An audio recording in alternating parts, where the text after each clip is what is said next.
Bom, aqui o Centro Cultural Carmélia Maria de Souza, né? Há muitos anos abandonado e que, na verdade, poderia hoje ser o lugar mais importante, talvez, de Vitória, pelo espaço, pelo povo que mora aqui em torno, que foi um grande sonho quando ele surgiu, né? A gente tinha oficinas diretas aqui, o meu grupo também, diversos grupos participaram aqui, ocuparam esse espaço, não só montando os espetáculos, mas assistindo espetáculos, apresentando também, fazendo intercâmbio.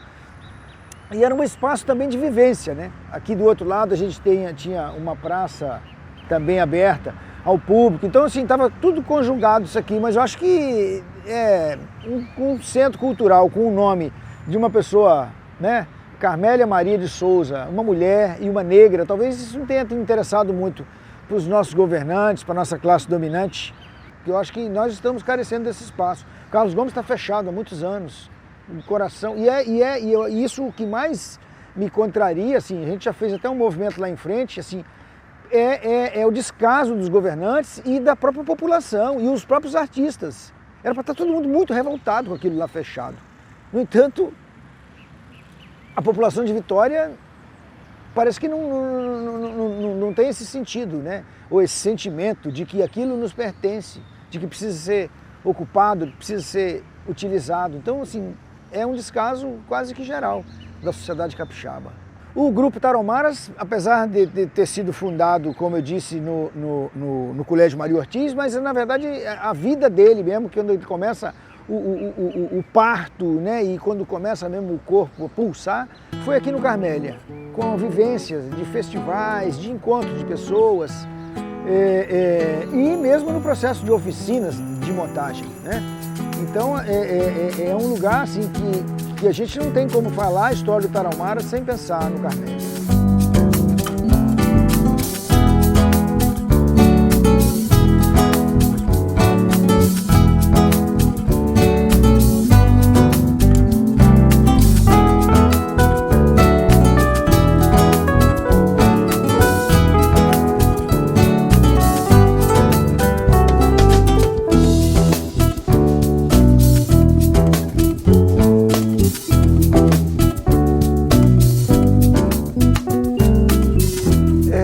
A gente costumava se reunir no Maria Ortiz, era um grupo que lia poesia, escrevia, era um grupo de escritores, né, ou amantes da literatura, que muitos até não tinham nada publicado.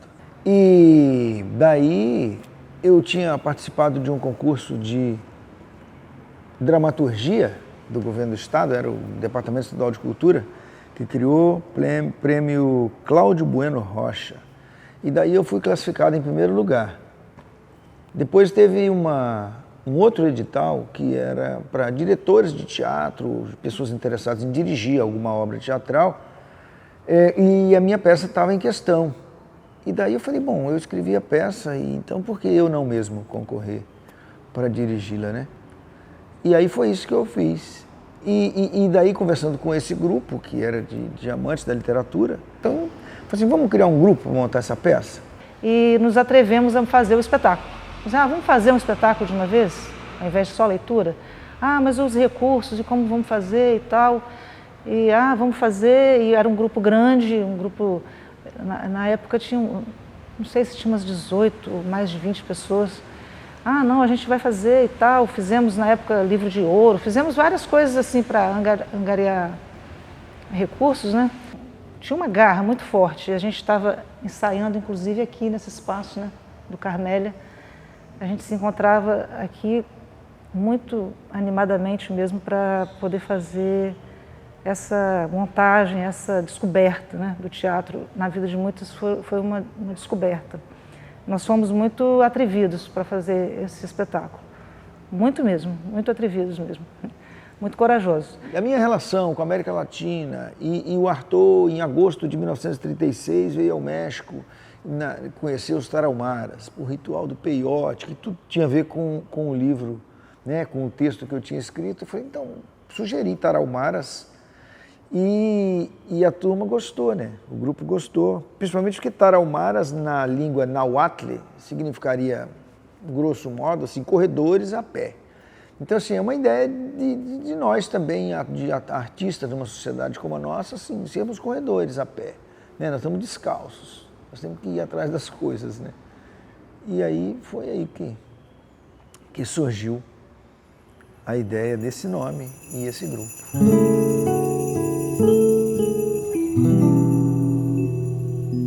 A gente resolveu montar a peça Antônio Artaud, Atos de Crueldade, uma peça com 86 personagens. Isso requeria... seria impossível trabalhar com 86 atores. Eu precisava de fazer aquele processo de coringa, um ator representar diversos papéis. Mas e daí tinha que ter ator bem preparado, né? E como é que fazer isso, né? As pessoas ali tinham até alguns com essa entrada no palco, mas eu acho que a gente precisava mais e também precisava de muito mais gente. E daí a gente conseguiu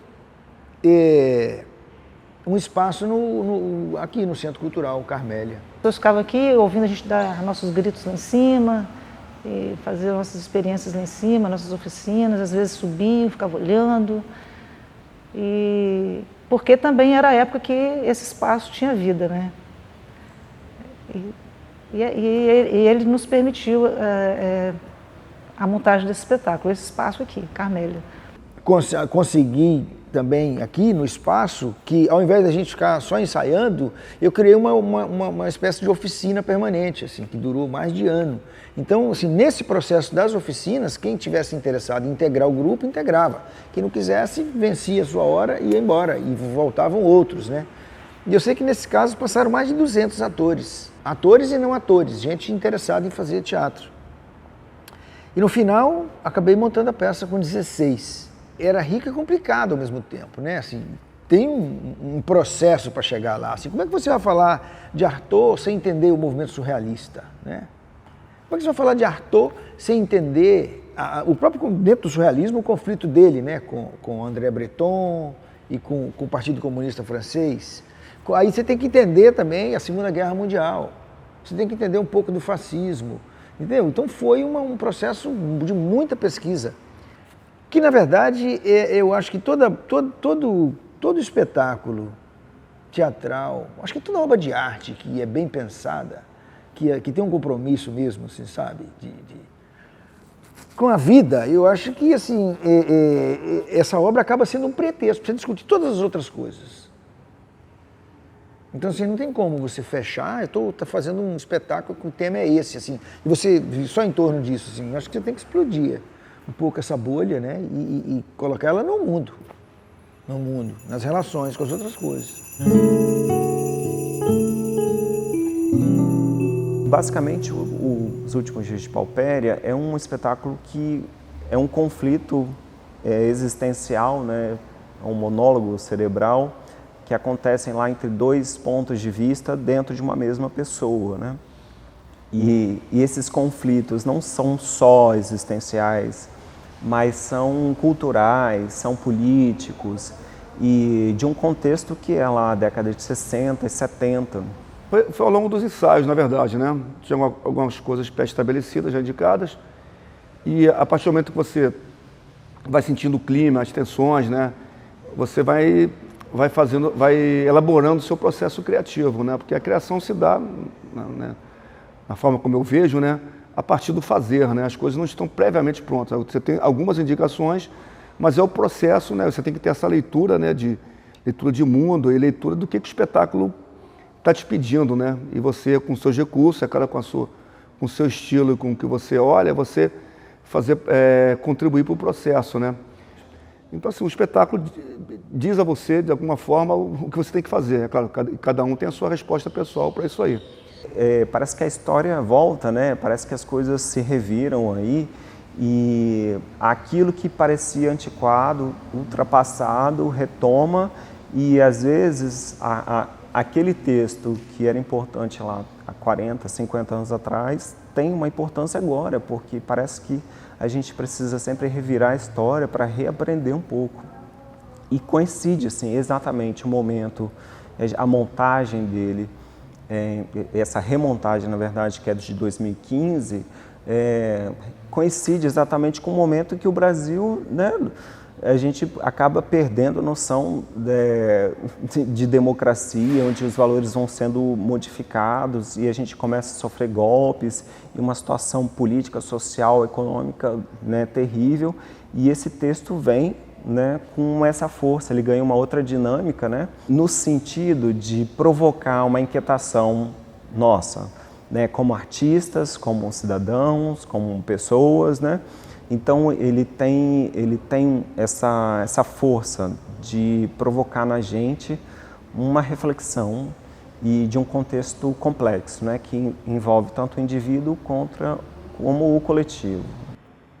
Eu sempre gosto de fazer o debate depois das apresentações, porque eu acho que tem uma questão do processo de criação que, assim, ele tem uma série de etapas. Aí uma delas, depois de alguma delas, você chega na estreia, você chega na apresentação. Mas eu acho que uma obra, para ela se fortalecer, assim, você precisa ouvir o outro. Mas a ideia é sempre do debate, porque é bom a gente ouvir, saber o que a gente conseguiu passar. E, no mais, assim, desses debates, sempre a gente utiliza, e a própria plateia utiliza disso assim, como um pretexto para a gente falar de outras coisas. A gente fala de política, a gente fala da realidade, do cotidiano, a gente sai do espaço da arte, né? E traz para a vida. Na verdade, é um pretexto também de um encontro, que é mais do que essa relação palco-plateia, mas da finalização de um ritual, que pessoas estiveram juntos, comungando de algumas ideias, ou até discordando, mas que vieram para esse lugar. Então, acho que o debate cumpre esse papel também, até da socialização, né? E é uma forma também da gente desmitificar, sabe? O dom do teatro, que é isso, é um processo, inclusive econômico, da montagem, da pesquisa, de tudo que qualquer um pode fazer, né? E que qualquer um pode fazer, é só ele criar os seus objetivos, as suas metas, as suas condições, ou aproveitar as que há, as que existem.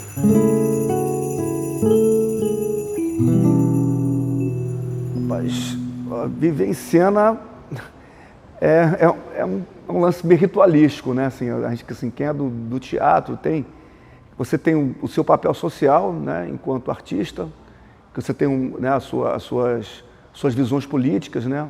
Agora, claro que viver em cena é um ato de devoção, de ritualístico. Você tem que ter esse respeito pelo palco, pelas pessoas, pela plateia, né? É um lugar exigente. E também, cara, do prazer de fazer isso aí, mas que isso aí você está levando algo para a sociedade, para as pessoas, né? Então, eu acho que o teatro impregna na gente e transforma a nossa maneira de ver o mundo, de interagir com as pessoas, de entender, assim, nossa, esse momento é importante na minha vida, assim, de valorizar os momentos, de valorizar a interação humana, né? Esse contato humano é o que o teatro proporciona. Todo ser humano nasce em potência mesmo para ser artista, para fazer arte, para fazer qualquer coisa. E a educação vai castrando isso, vai atrapalhando isso. Agora, inclusive assim, no teatro eu posso dizer muitas coisas que eu não poderia falar com a minha família, com os meus amigos, porque eles não vão entender o que eu estou falando, não vão avaliar o que eu estou dizendo, eles vão me avaliar, me qualificar antes, assim, pela relação, pelo grau, pelo não sei o que, do que eu posso ou o que eu não posso dizer. Agora, no palco é outra coisa. É uma obra de arte. Eu gosto sempre de deixar muito claro que a arte não é a realidade. A arte é uma leitura da realidade, uma proposta de questionamento da realidade. Viver em cena, para mim, é viver, cara, porque não vou dizer que eu sou atriz o tempo todo, nem que eu estou atuando o tempo todo, mas a gente está atuando agora, né? Eu para você e você para mim. E na vida profissional também, a gente tem que vestir as nossas máscaras no dia a dia, talvez até na nossa própria família, né? De vez em quando você está num determinado estado e você tem que demonstrar estar em outro. Então eu acho que isso é viver em cena. Eu carrego essa vivência para a minha vida, né? Porque o teatro ensina muito para a gente. Não que ensina a gente a fingir, mas ensina a gente a agir. em determinados momentos, ensina a gente a falar, e o que falar, onde falar. Então a gente termina vivendo em cena o tempo inteiro, né? Nós estamos em cena o tempo inteiro. Agora, a questão toda é saber quando é que eu estou interpretando, que eu estou fazendo arte, ou quando eu estou só sendo conduzido por um diretor invisível aí, né? O mercado, o capital, o Deus. Ou quando é que eu tenho consciência de mim, ator, fazendo arte. Porque a cultura é aquilo que se cultua, que se cultiva. Então, numa cultura machista, uma cultura, sabe, capitalista e tal, assim, praticamente a cultura é cultuar isso. Agora tem que vir uma arte para dar uma sacudida na cultura. Para colocá-la em xeque. Para fazer as pessoas duvidarem se é isso que nós temos que cultuar. E se é que alguma coisa precisa ser cultuada.